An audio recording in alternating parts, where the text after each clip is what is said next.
welcome to The Kill File, your favorite true crime podcast. I'm your host, Brittany, and each week we will explore the dark corners of true crime, unsolved mysteries, and murder. Join me as we uncover secrets, investigate evidence, and dive into the chilling details of some of the most fascinating cases. Get ready for a journey into the dark unknown, because in The Kill File, nothing stays buried forever. Hey guys, welcome to episode 19 of The Kill File. So today's episode is going to be our very first two-part episode.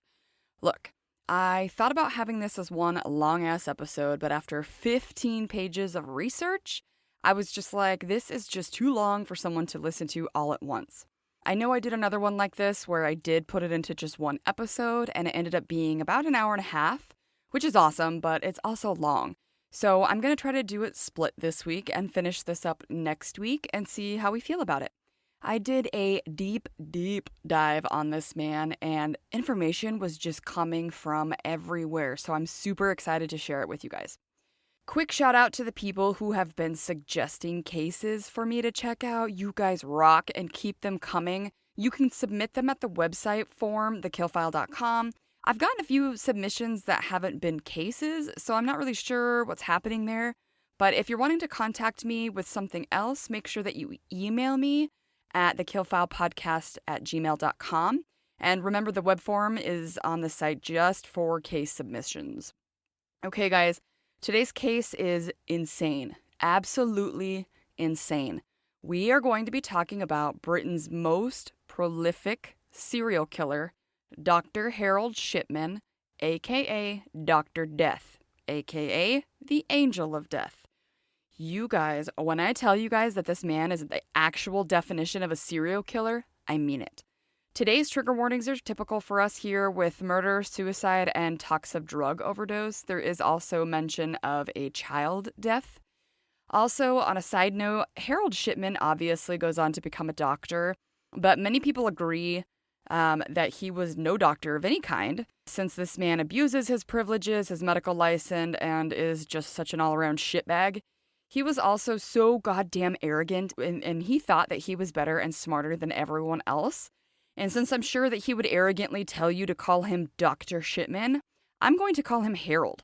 I also know that he preferred to be called by his middle name of Fred, but I don't really give a shit what he wanted, so Harold it is.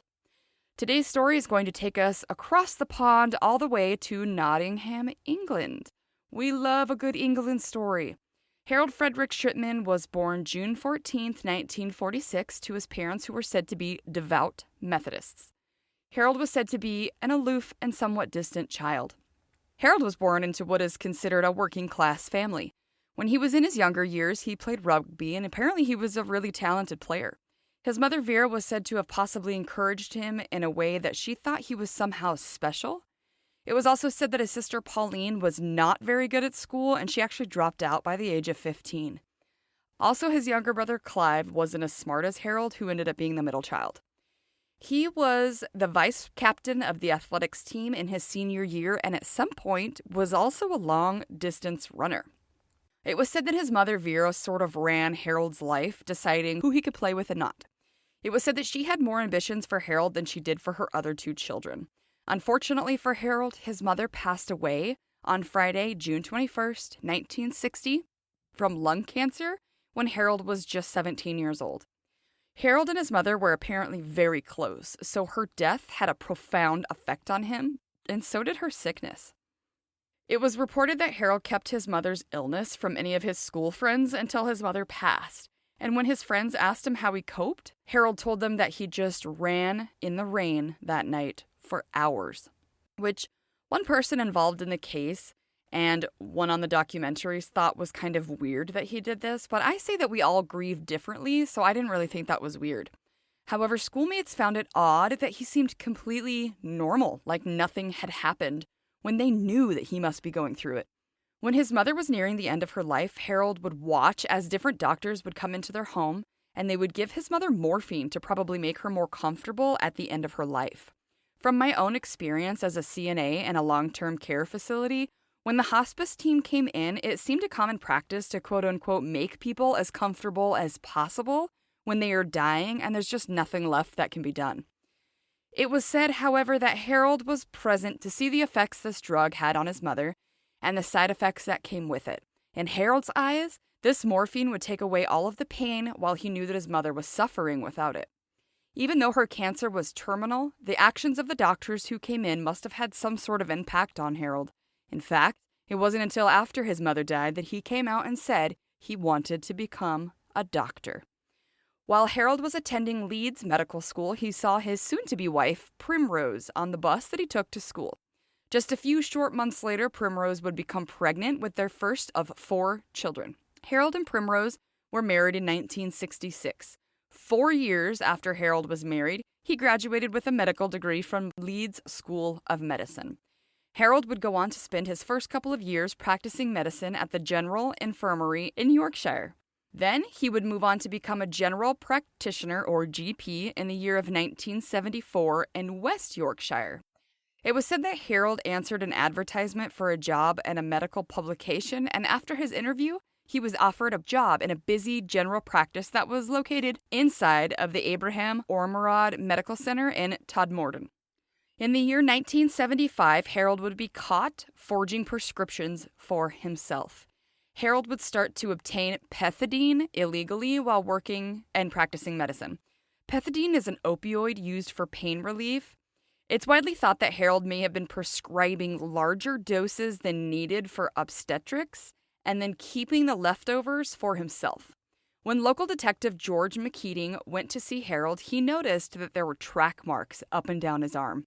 When George asked Harold why he was using the drugs in the first place, Harold responded he needed them for stress initially, and then would go on to say that he became addicted to them.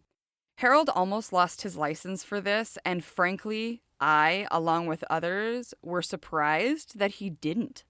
On the documentary I watched on Amazon called Dr. Death, it spoke to the fact that a local detective arrested Harold for the forgery of prescriptions and for the illegal possession. The documentary also showed Harold's original police report about the forgery and addiction, and in the report, Harold says he had, quote, no future intention of returning to general practice, end quote. George went to what they call the doctor's governing body, which is the General Medicine Council. So I was pretty sure I knew from context what the General Medical Council, abbreviated GMC, was, but I wanted to be sure. The GMC is the organization who sets the standards for the doctors in the UK. They also hold the registry for licenses and check for the quality and accuracy of medical education for doctors as well. In the US, this would equal to what we have here, called the Federation State of Medical Boards.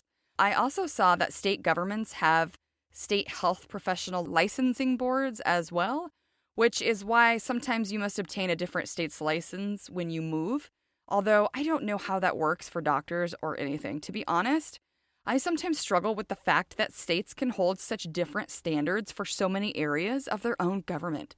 It's insane to me that it's still this way, and there doesn't seem to be as much unification as it would seem that we need, but that's for another day. So, when George went to the GMC, he had expected that Harold would be fired, or what they call across the pond, quote-unquote, sacked.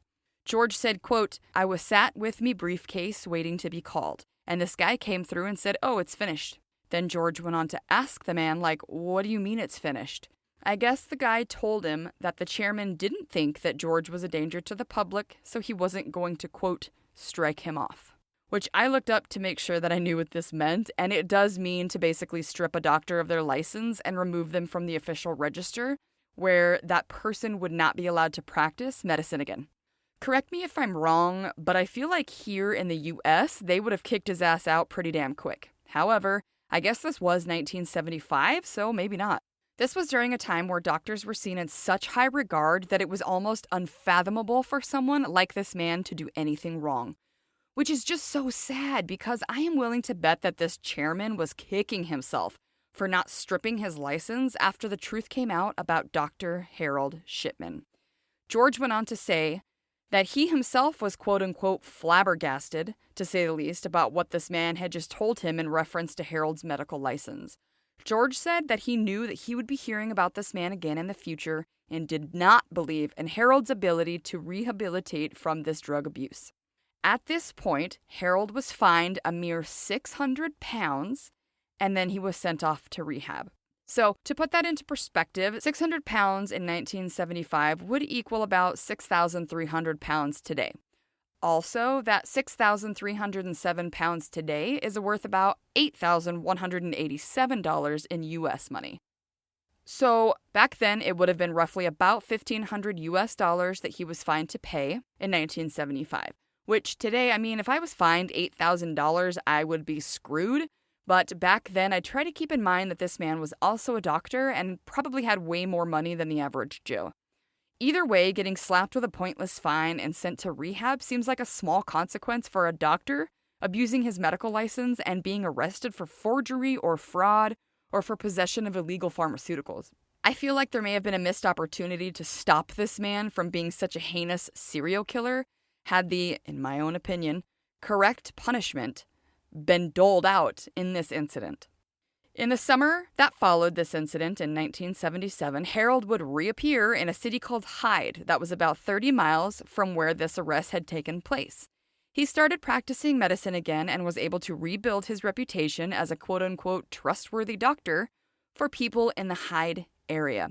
Hyde was a relatively small area on the outskirts of Manchester and is said to have about 30 to 40,000 people living there.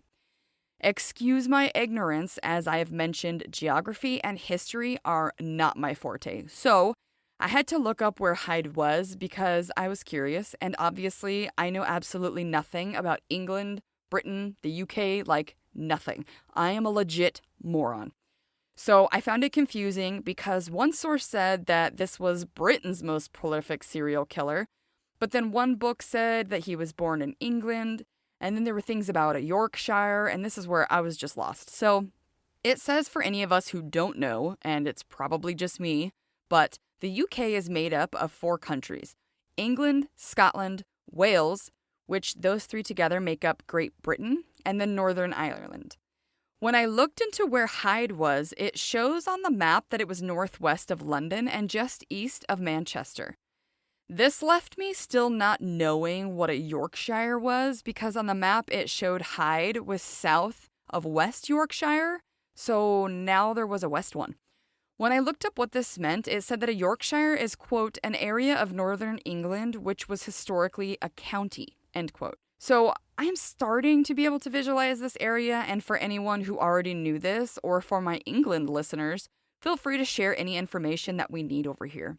I have always been honest about my lack of knowledge in geography and history. I am not a fake person, and I will not pretend that I know what I'm talking about if I don't. When I once said this to someone I had met who I actually really liked, she was from the Netherlands, I told her I am so sorry as she was telling me a story, and I didn't know where she was talking about, all these different countries and stuff. And she laughed and she said it wasn't just me, it was all Americans. So I'm trying to make it a point to learn more and more about where other countries are when I can. Maybe I should start another podcast like Geography and History for Dummies, where I would break down where other countries are and go through all sorts of history that many of us didn't give 2 shits about when we were kids in high school. Anyways, back to Harold. During the time that Harold was practicing medicine here in Hyde, he was living with his wife, Primrose, and their 4 children. By the end of 1977, Harold would have joined a group practice that was in Hyde with other doctors. However, one source claimed that his mood swings, which were now violent, made this partnership unmaintainable, and in 1992, Harold would go out on his own and set up his own practice. It was said that when Harold broke off from the group practice, he was able to take 3,000 patients with him, and he still had a hefty waiting list. It is not known exactly which year this man would go on to start murdering people, but by the end, it was clear that Harold had been doing this for a long time. In one of the documentaries that I watched, they spoke of an incident where Harold may have called what he was about to do euthanasia, but he took the life of a 4-year-old little girl. I guess the girl was sick, in fact she was terminal, and the mother told him to be kind to her. One investigator said he would probably say that he was simply practicing euthanasia, but that it wasn't even clear that the mother was actually asking him to do this, as she was just having tea in the cafeteria, and they don't quite believe that that's what she meant. Then they just went on to other parts in the documentary, but I was left hanging like, what the fuck? What came of that? When I researched it further, I found the article that it was talking about this little girl being the youngest of his victims, saying that she was killed in, quote, the 10 minutes her mother was away from her cot having a cup of tea, end quote. It was said the little girl named Susie Garfit was suffering from cerebral palsy and was quadriplegic as well. Her mother, Anne, was by her daughter's side with Harold in November of 1972. Her mother had stated she could see that her daughter was unfortunately dying. She had given her daughter a kiss and a little prayer and then went out to get some tea, and before she did, she told Harold to be kind to her daughter. Anne would go on to say that she absolutely did not give him permission to hasten the death of her daughter, and upon returning from getting some tea, she saw their daughter's door was closed. When a nurse came out, she told Susie that she was so sorry, but that her daughter had died. Anne commented that she was in shock and that this was unexpected. In the year 1982, Harold would be in a documentary that actually aired on TV, and this was on the subject of mental illness. Looking back, knowing what people and authorities know now, it frightens people how calm and collected he was, being brave enough to do it, and was said that his killing spree had already began. In fact, after all of the investigations, it was known that Harold's first killing may have been a Miss Ava Lyons back in March of 1975. She was dying of cancer and was terminally ill, and this is when Harold overdosed her.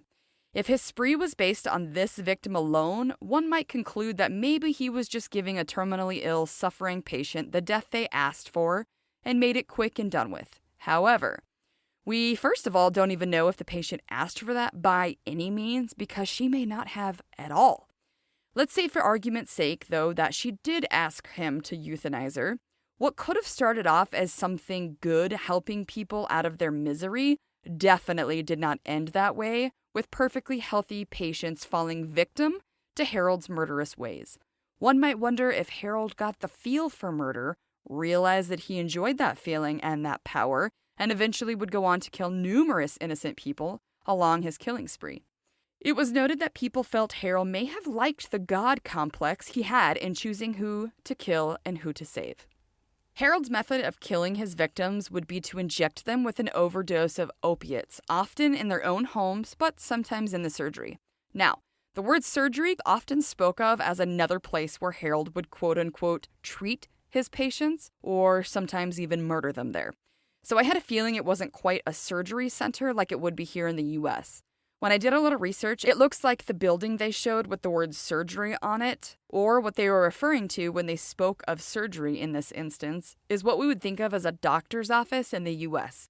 Not necessarily a place for a surgeon to practice, but rather a general practitioner's office. It was said that because Harold was a doctor who would make house calls, and the older generation was very fond of this, he was reputable with the community and a well-established doctor. In fact, when the crimes of this man started coming to light and detectives started investigating, they said some people's attitude towards their investigation was more of a quote-unquote, how dare you situation. Authorities said in this sense he was grooming his community to trust him and admire him, even though some of his actions would be seen to have been acted out with malice and not empathy. A woman named Shirley Horsfall was on one of the documentaries speaking to the fact that she had been a close family friend with Harold and Primrose. She spoke to the fact that they made a great couple who seemed caring and friendly. Shirley said that Harold would make house calls if someone fell ill so they wouldn't have to go into the surgery or doctor's office.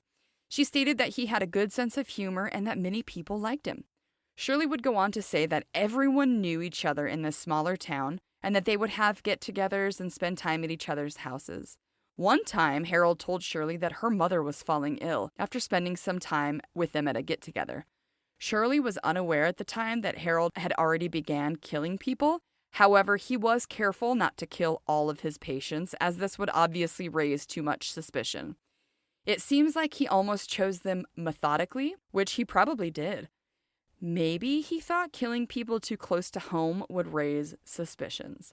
So, somewhere along the way, Harold would make a big mistake that would lead to a large-scale investigation into his medical practices and the death toll that would arise around him. Harold's last victim would be a woman named Kathleen Grundy, who was 81 years old, and it was said that she was actually a former mayoress of Hyde. The problem arose around Miss Grundy's will that stated, quote, "I give all my estate, money, and house to my doctor. My family are not in need, and I want to reward him for all of the care he has given me and the people of Hyde," end quote.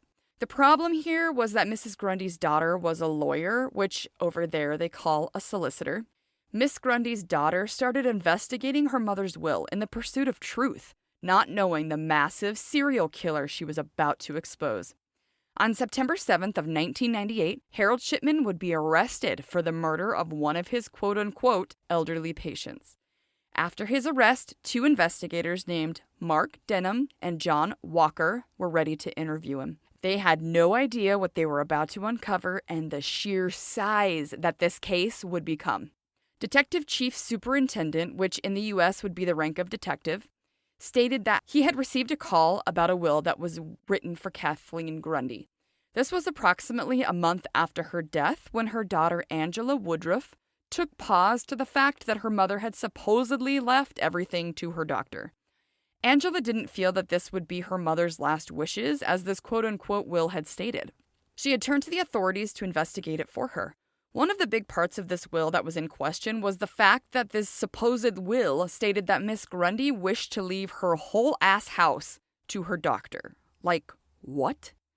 Come to find out that Miss Grundy actually owned 2 properties.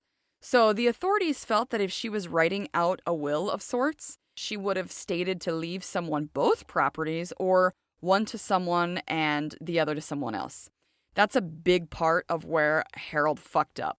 Like, don't go and do this to anyone, it's fucked up, but if he's gonna do it, then he should have done his research. I'm glad that he was dumb and got greedy because it led to catching this giant piece of shit, but still, what a moron. He didn't think that someone would notice this. Also, he must have been so cocky at this point to think that he would get away with this forged will after killing this woman.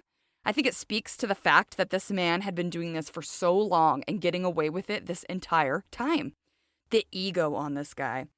Also, this is just my personal opinion, but when someone in a position of power like this man being a doctor, and they abuse that power, especially when it comes to people putting their trust in doctors to care for not only themselves, but their loved ones or their parents or whoever, and for him to abuse them and murder them for simply the thrill of killing people is just so fucked, and somehow so much worse. Like, you're a doctor, man. You're supposed to be better than this. After this will was brought into attention, the authorities got search warrants for Harold's surgery or doctor's office.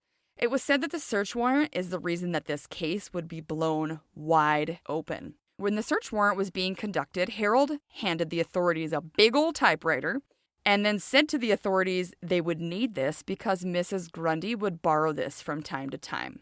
Handwriting experts would later examine both the will and the typewriter and figured out that it was a match. There was a letter that didn't give off the correct impression of the letter, and this would be the identifying factor that would connect this typewriter to Mrs. Grundy's will. However, the authorities were not buying Harold's story that she would quote-unquote borrow this typewriter because this was a 81-year-old woman. She was said to be in good health and was actually seen walking about the town 1 or 2 days before she died, but the authorities weren't so sure that this elderly woman would be able to lug around this big typewriter by herself. A forensic psychiatrist that was on the murder investigation named Dr. Richard Badcock noticed in the interview that Harold seemed content with himself and seemed to think to himself that he could get past the situation by simply just denying any accusations. For example, during the interview, the authorities were letting Harold know that they knew about Miss Grundy's will and that it had been written on Harold's typewriter. And when they asked if he could account for that, he would simply just say, no. This is what would lead the authorities to believe that Mrs. Grundy was killed by whoever would benefit from her will, aka Harold. Harold was also the person who went on to sign Mrs. Grundy's death certificate, and on it he had actually listed natural causes as her cause of death, despite people seeing her out and about just a day or 2 before. When the authorities confronted him on this fact, saying that she had no medical history that would indicate that she was on her way out, so to speak, Harold came back with simply telling the authorities that people die suddenly sometimes and that their bodies just wear out. This is when the authorities realized that Harold was not going to budge, even though he had basically been caught red-handed. They realized that in order to find out the truth, they would need to exhume Miss Grundy's body. The exhumation of her body took place at 3 a.m. while it was raining. And while I was researching this, it hit me that I seem to hear or read a lot that they exhume remains in the middle of the night. This was the first time that my brain had put together that maybe they do this on purpose to keep people from seeing or watching, because up until now, I never realized this. Later on in the documentary, when they go to exhume other victims' remains, they stated that they did this at 4 a.m. for, quote, maximum sensitivity. So yes, my thought was correct. Did you guys know this? Am I just being one of those people right now that's like, duh, everybody knew this but me? Let me know. Anyways, Kathleen Grundy's exhumation was actually the very first exhumation that ever happened in the Greater Manchester Police District, which I found interesting. One of the investigators says that he remembers that day they did the best they could with the tents and blocking out the view of anyone looking on, but that for a moment he looked up towards a nearby house or some apartments. He said he could see, quote, old people at the windows crying, end quote. He also called it horrendous and something that he would never forget. I could tell on the documentary this hit them hard as it was the first one. Now, during this time of the investigation, there was a local newspaper that had actually been tipped off about Harold's alleged involvement in Mrs. Grundy's death. One journalist in particular had come to town, Michaela Sitford, and she had been just strolling about town asking people what they knew or even if they knew anything about what was going on with Mrs. Grundy or Harold's case. This journalist was absolutely shocked when she heard from two elderly ladies about the case. They asked her, quote, "Oh, you mean Dr. Death, do ya?" I'm sorry if I just had an accent. I don't know why I did that. But, by the way, watching these documentaries made my heart so happy, not because of the story, but because of the accents. And for days, I would say things to my kids or even in my own head in a British accent because I love it so much. What's up, UK? These two women would go on to tell Michaela that there had been lots of old ladies who had died in his care. These women said, quote, "They say he's a good doctor, but you don't last," end quote. That's terrifying. The journalist said that she couldn't believe what she was hearing and had thought that she was only there to investigate one death, and then realized there must be more people if people around town were calling him Dr. Death as a joke for the past 2 years. This is when Michaela would go on to identify more victims of Harold Shipman's, whose deaths were seemingly suspicious. Michaela went on to say that the police were not very happy that the journalist and the news were uncovering this case so quickly, but she said at the very same time, dozens and dozens of people started coming forward saying that Mrs. Grundy's story was eerily similar to what had happened to their own mothers. Michaela's journalistic efforts became front-page news, and then it went on to become national. The investigators in the case seemed to find it difficult to figure out which cases could be homicide and which ones may not be. They also found it horrible for the families and seemingly unfair for the families of potential victims to have to speculate on whether or not their loved ones could be a victim. They had to dispatch officers all over the place to interview families. According to the documentary, within just a few short days of doing this, they became increasingly overwhelmed with the number of victims. In one particular instance, there were 3 or 4 murders on one street alone, and the authorities had to investigate these deaths as potential murders. That's absolutely insane to me. 3 or 4 on the same street? Oh my God. So, it was said that Harold was actually called the quote-unquote angel of death by one particular patient just weeks before he was murdered by Harold. A man named Sidney Smith died in August of 1996 in his home in Hyde that he shared with his brother, Kenneth Smith, who then died right after him shortly before Christmas of the same year, 1996. Then their neighbor, who was named Tommy Cheatham, had died December 4th, 1996, while another neighbor named Elsie also died under the care of Harold, all within a 9-month period. Insane. There was actually an account from a nurse named Stephen Phelps who had stated that Kenneth Smith had actually already became skeptical about Harold after his brother had died suspiciously, because right before his 76-year-old brother suddenly died, Kenneth stated that he was happy, content, and actually a fairly active man. Yeah, 76 isn't that old when you're active and healthy. Interesting enough, it was Elsie who found Kenneth dead. and it was only after Kenneth had died that the family found out that Harold had been there with him just a few hours before he died. There was one article that I had read that spoke to the fact that inside of just one retirement home, Harold had killed 13 different people. They held a memorial for the victims with over 100 relatives and friends showing up in remembrance of their loved ones.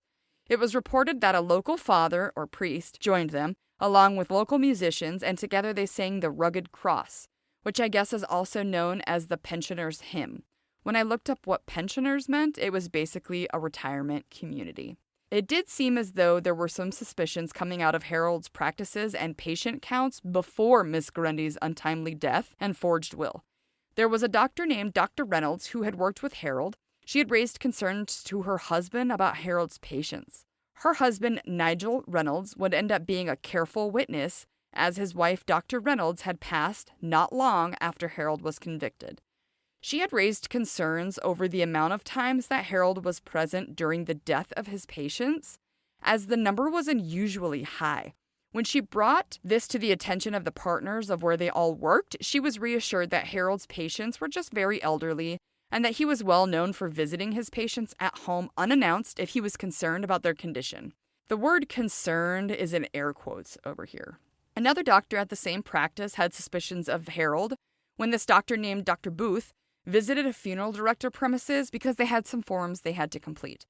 This is when two of the family members who worked at the family business of the funeral directory voiced their concerns to Dr. Booth. A Miss Bambroff, who worked within the family business, stated her concern about some of the, quote, unusual features of death, stating that so many of the elderly women had died apparently alone in their home and were actually found to be sitting up in a chair completely dressed and did not appear to have been sick at all.